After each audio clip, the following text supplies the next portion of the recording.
warahmatullahi wabarakatuh. Perkenalkan, saya Aziz Eka, berasal dari kelas 83 sebagai calon ketua OSIS. Perkenalkan, saya Rizky Nanda dari kelas 86. Saya calon wakil ketua OSIS.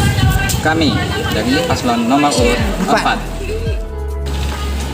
Visi saya sebagai calon ketua OSIS adalah menjadikan siswa-siswi SMP Negeri 5 Padang berkarakter, disiplin, serta bertakwa kepada Tuhan Yang Maha Esa, dan menjadi wadah bagi siswa-siswi SMP Negeri 5 Padang untuk mengembangkan bakatnya baik di bidang akademik maupun non-akademik. Misi kami yaitu sama-sama menegakkan dan menerapkan aturan-aturan yang berlaku bagi siswa-siswi Negeri Padang dan nanti disiplin.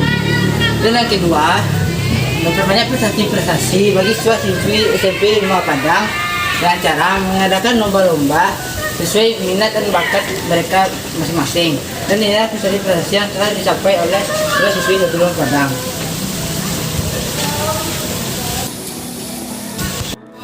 Misi kami yang ketiga yaitu mengembangkan dan menaungi sekolah yang ada di lingkungan sekolah.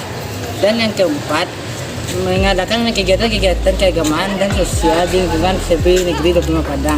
Dan itulah misi-misi kami. Kerja kami yang pertama, mengadakan agenda kegiatan selama hasil periode dan lebih terdata. Yang kedua, melakukan evaluasi setiap divisi sama masa jabatan. Ketiga, mengadakan kegiatan pada hari-hari khusus seperti Hari Guru, Hari Kemerdekaan. Yang keempat, mengadakan kegiatan atau perlombaan seperti pentas seni atau pekan olahraga dan wisuda tahfiz. Yang kelima, mengamati jalan aturan progres yang ada di sekolah. Sekian dari kami. Assalamualaikum warahmatullahi wabarakatuh. Salam Paslon 4.